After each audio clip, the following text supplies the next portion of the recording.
All right, today's message is just going to be a continuation of leveraging God's glory. So this second part of the message is going to focus on the strengths of the glorious people. Let's open our Bible to Ephesians chapter 5. We're going to read 2 verses, 26 and 27.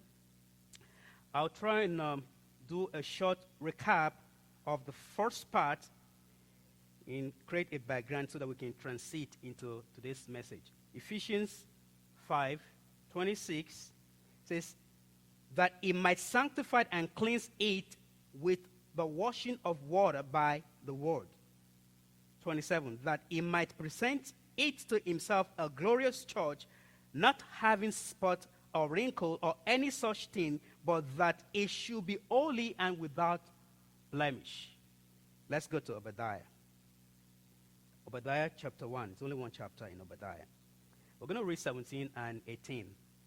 Obadiah 17. But on Mount Zion will be deliverance, it will be holy, and Jacob will possess all his inheritances. Jacob will be of fire, and Joseph of flame. Esau will be stubble, and they will set him on fire and destroy him. There will be no survivors from Esau. The Lord has spoken it. The Lord has spoken it. Our dear brother Paul in Ephesians was reminding us that Christ is not coming back for our infamous church. He's not coming back for a church of indignity. God is coming back for a glorious church that is without spot, no wrinkle, no blemish, high-quality power church that is super power church. Then Obadiah was trying to connect with that. Or Paul was trying to connect with Obadiah. He said, in this house of God, on Mount Zion, the place of manifest presence of God, a place of the dwelling presence of God, there will be deliverance. There will be holiness. And all of the families of Jacob, the household of Jacob shall, that is so affirmative, shall possess all of the blessings that God has for them. All of the blessings. Then verse 18 was just actually talking about the story of two brothers, twin brothers. It said, this Jacob will be fire, but Esau, his brother, will be stubble, and Esau will be consumed. How does that connect with us? These brothers, born the same day as twins. The first is Esau. The first that came out, his name is Esau. And it was named Esau because he came out red and hairy. And so his name was derived from a Hebrew word called Udam. That means red clay, earthly, worldly. That is also the root word for Adam or Adama. It's also the root word for Edom. In the Bible, you read through the Bible, you see Edom, Edomites. Those are the people of Esau. The descendants of Esau are called Edomites because his name is taken from Odem. Now, Jacob that came after him was holding the heels of his brother, and they called his name Jacob, taken from the Hebrew word Yaakov. That means the follower, the replacer, the one that follows from the heels. Now, a lot of times we refer to him as supplanter because, well, it's Triska. So we've seen that in the Bible. I looked at the dictionary meaning of supplant. It also means, it doesn't only mean usurp. It means replace, succeed, oust, and supersede. So Jacob is the one that comes to replace, to succeed and supersede. What does that mean to us? What is the significance of this to us? By implication, Esau is the first Adam, the old covenant, earthly and worldly, terrestrial, the past.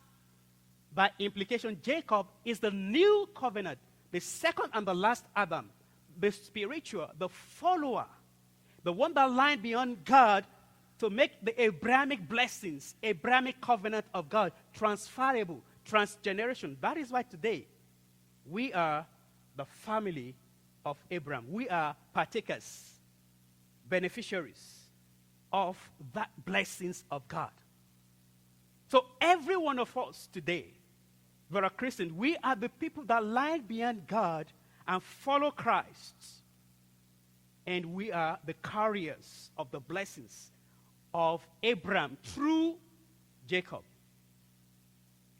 We are the chosen generation, the royal priesthood, the holy nation. We are the peculiar people chosen by our God, who has transferred from darkness into his marvelous light, so that we will rule and reign on this earth as priest and king, that the kingdom of this world will become the kingdom of our God and his Christ, who will rule and reign forever. We are the children of light. We were the family of Jacob, the household of Jacob, the fire generation. We've been transformed, not going to be. We have been transformed into fire. It says that this family is glorious.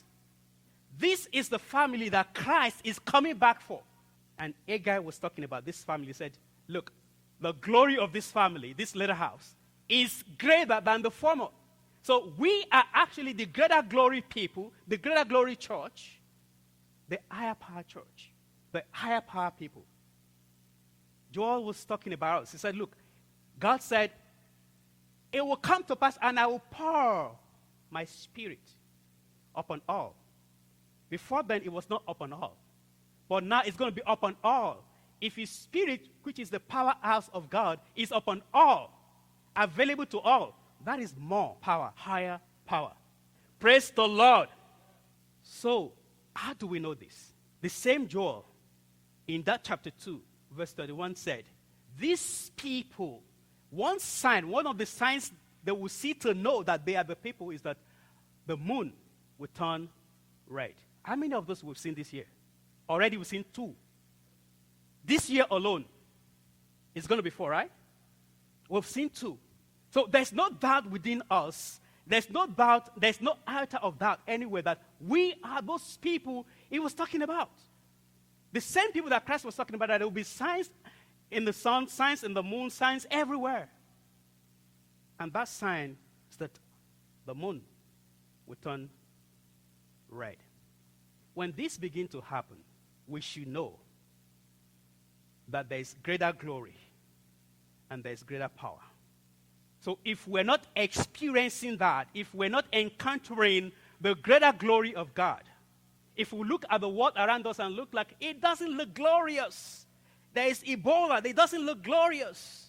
There is war, it doesn't look glorious. There are things happening around the world, it doesn't look that glorious.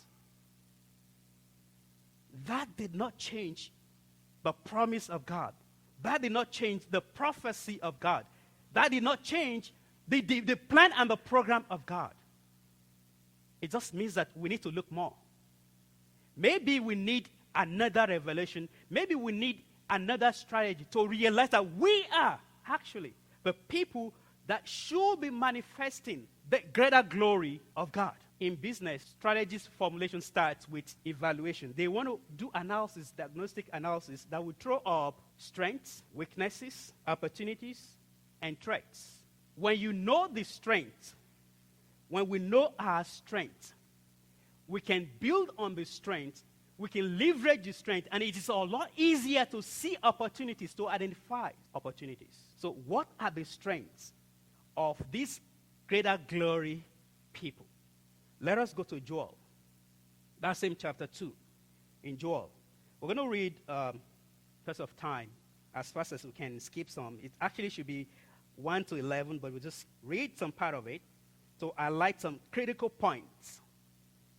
There are strengths and qualities of this greater glory army of God. Verse 1 says, blow the trumpet in Zion and sound an alarm in my holy mountain. Let all the inhabitants of the land tremble, for the day of the Lord is coming, for it is at hand. The day of darkness and gloominess, a day of cloud and thick darkness, like the morning clouds spread over the mountain. Now listen to this. A people come, great and strong. Our God is strong in us. Great and strong. The like of whom has never been, nor will there ever be any such after them. How many people, how many generations saw blood moon twice in 1 year? There will never be any such like them, even for many successful generations. One strength of these people is that they are peculiar, they are special, they are chosen. One strength is that they are strong and they are mighty. And there will never be any generation like them again.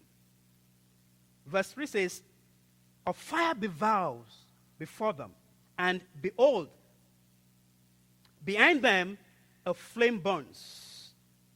Let's stop there and think about that. It says, a fire devours before them, and behind them flame. We read in Obadiah saying that this house of Jacob shall be fire. And we said that we are the people that has been transformed into fire. The fire, the heat of the fire of God in us, when it's going, it burns all of the works of darkness. It casts out demons that they can't even come before it or come close to it. In our front, it's burning away all of the works of darkness. Behind us, the flame is shining, providing light that darkness cannot manifest. This is another strength of these people. The second part of that verse 3 says, the land is like the garden of Eden before them, and behind them a desolate wilderness. Surely nothing shall escape them. That sounds negative, but it's not. The land shall be like the garden of Eden. Anywhere these people show up is transformed into the garden of Eden.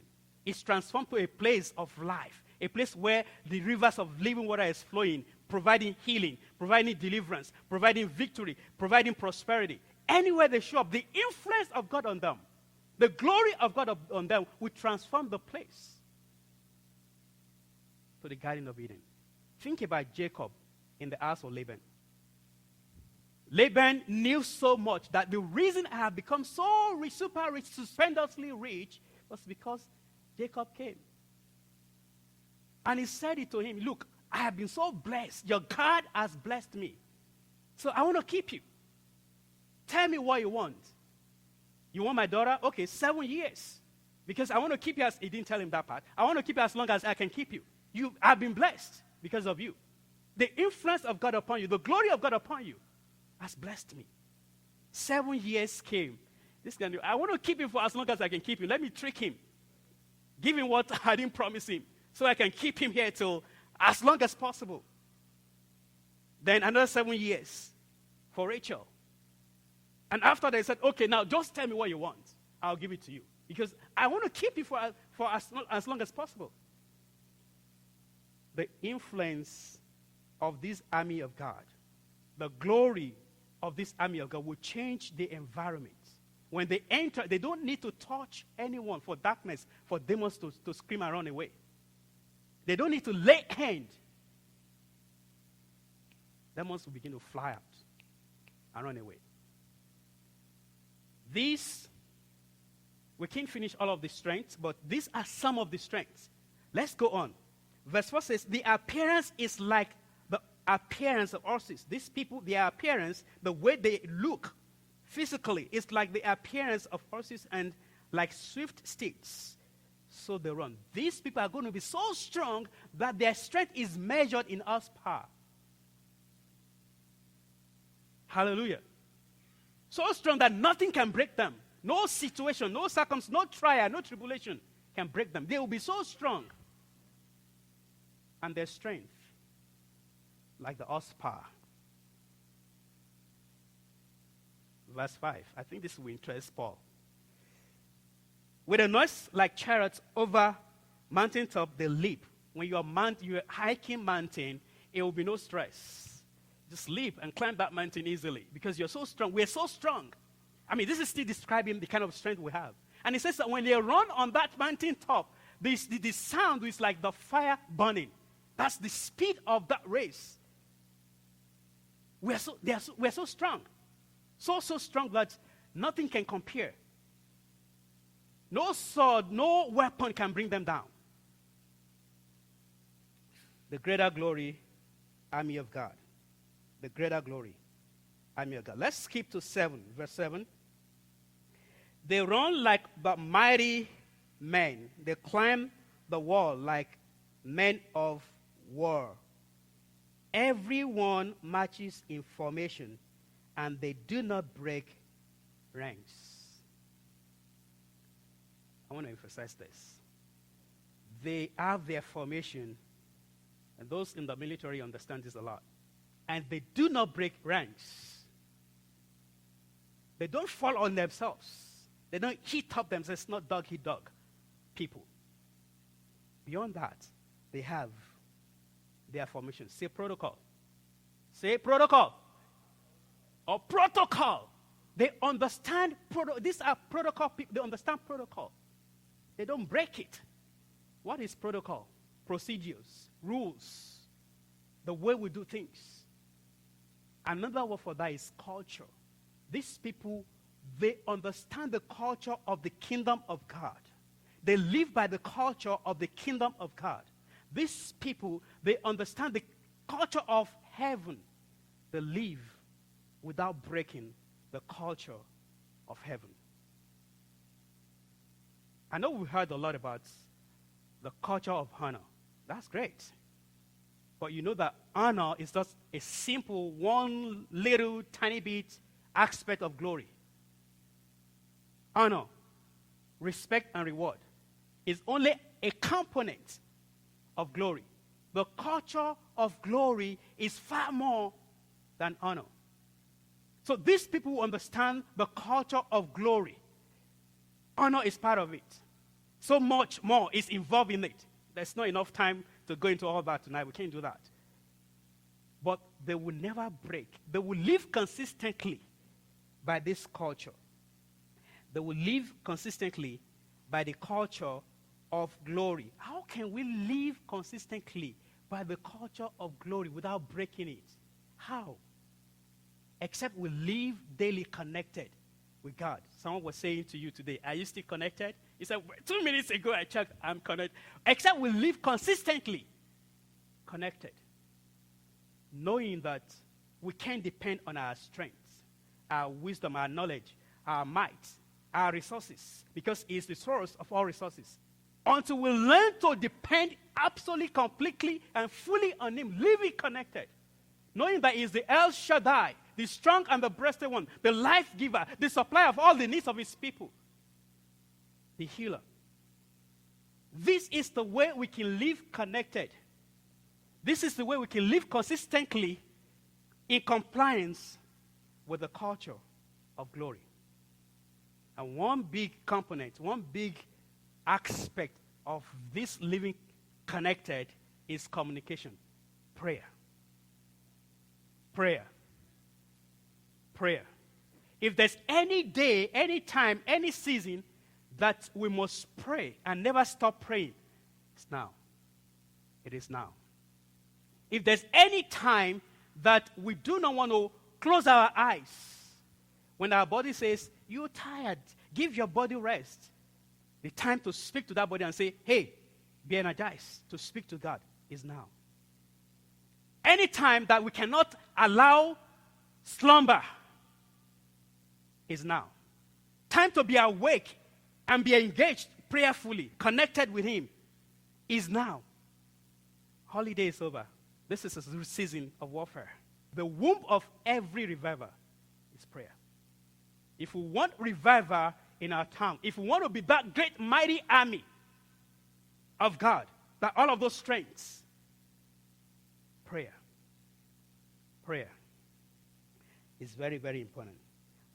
Now, it is so much important because as we do that, we are more conscious of these strengths.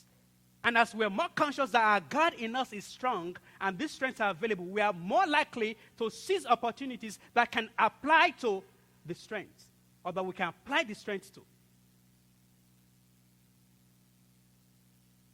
Daniel said, those who know their God will be strong and do exploits. Now, for me to understand that, I will rephrase that a little bit or, rearrange that. I will say, those who know the strength of their God will be strong. Or those who know the strength of God in them will be strong and do great exploits. We are in the season of great exploits. Now, let me say, as a matter of fact, we are in the season of greater exploits. God works in season, times, and circle. And we are in a special, unique season. This year is a year of new beginnings. This is a year of opening new chapters. The prophecy on Sunday was the time of change, season of change. That is this year. How do I know that? I know it as much as I know my name. How? God spoke to my heart at the beginning of this year. But beyond that, I found evidences in the Bible that this is a year of new beginning. Before Ebola, before the red blood moons, God spoke that to my heart. And I found evidences in the Bible. I want us to look at these evidences, that this is a year of new beginning. Let's open to Job chapter 1. God has a track record. His track record is reliable, trustworthy, dependable. It doesn't break his record. What I mean is, he defends his record. He defends his record. And so if he said it in the Bible, it means it. If he shows it in the Bible, it means it. He wants to do it. Job 1. In the land of Uz, there lived a man whose name was Job. This man was blameless and upright, feared God, and shunned evil. He had 7 sons, 3 daughters, and he owned 7,000 sheep, 3,000 camels, 500 yokes of oxen, and 500 donkeys, and he had a large numbers of servants. Now it says he was the greatest man among all the people of the East, the greatest. And Job 8:10 says, and though your beginning was small, this guy was already the greatest. And he said, though your beginning was small, your latter end will be greater. That's a principle. We are the Greater Glory Church. Now, let's go to Job 42. Job, J-O-B, 42, verse 10. It said, though your beginning, which was the greatest in that time, was small. Let's see the latter end. 42:10. After Job had prayed for his friends, the Lord restored his fortune and gave him twice as much as he had before. 12. The Lord blessed the latter end or latter part of Job's life more than the former part. He had 14,000 sheep. At the beginning, he had 7,000. 6,000 camels, 1,000 yoke of oxen, and 1,000 donkey. Every word God used in the Bible, every word in the Bible has a meaning, has a purpose, has a value. There's no word in the Bible that is a mistake. There's no word in the Bible that is there to fill the gap and complete the page. So is every number in the Bible. So is every number in the Bible. You will wonder, why did he have 7 sons? Let's even start with, why did he have 7 sons? 3 daughters. Why not 2, 4, 8, 10? Why not 5? Why 7? Why 3? Then he had 7,000 sheep. Why? Why not other random numbers? In Bible numerics, numbers have meaning. 1, beginning, and unity. They have all become one. The people have become one. They've been united. 2, witnesses and the vision. Divide into 2. And out of the mouth of 2 or more witnesses, the truth will be established. 3, Trinity, divinity, the first complete and perfect number. 4, dimensions, the number of the earth. You have 4 seasons, you have 4 zones or regions, north, south, west, east. 5, number of grace. 6, you know what it is. 6 is number of man. 7, completion. 8, new beginning. But anytime there is a double cycle of 7, double completion, there is a new beginning at a higher level. There is a new beginning at a greater level. How old was Ishmael when Abraham had Isaac? 13 plus 1, right? 14 years. Because when Ishmael was circumcised, it was 13 years. And God appeared to Abraham. He said, the next season, next year, at this time next year, you have your son, your promised child, Isaac. 14 years. How many years did Jacob serve to get the love of his life? Rachel. 14 years. 14 years. 14. Please go with me to Matthew chapter 1.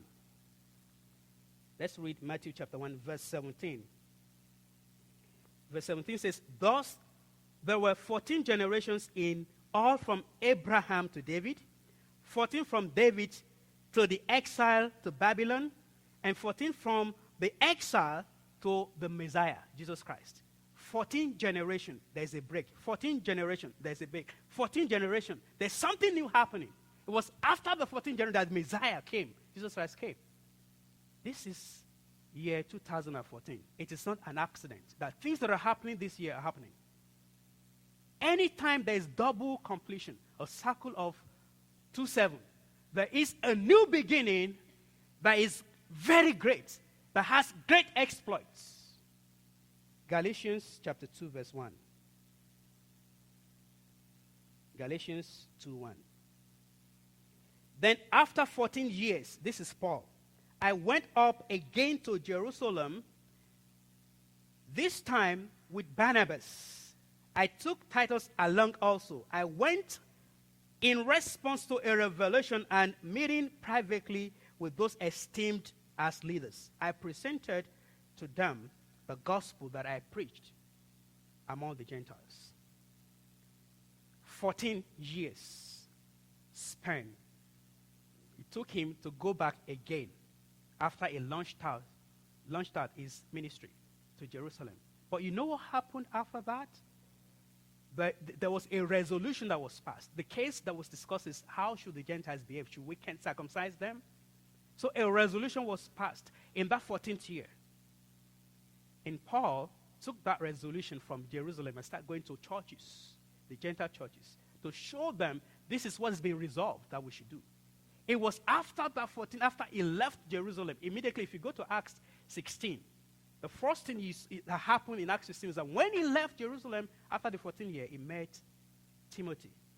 They became the strong pillar of his ministry, a strong, reliable, trustworthy son, an associate in ministry. Then Bible said that he was showing those letters to the churches, and then when they read the resolution that was passed in the 14th year, the churches were strengthened, and more people were flowing into the church. New beginning. New beginning. New beginning. There's no doubt in my heart that a great harvest, a great outpouring is just about to be loose. There's no doubt that God is calling these people here today to be part of this great army, for this great harvest. There's no doubt in my mind that those of us who are not enlisted yet, God does not conscript. He allows you to choose to enlist in this army so that we can experience this greater glory day after day. There are people today, I can tell there's no time, you give all that, it's about time to stop, experiencing this. And we in this house, I believe that we in this house are called to be part of that army, to be part of that great army that is involved day after day, to be doing this great exploit. I want us to just bow our heads tonight.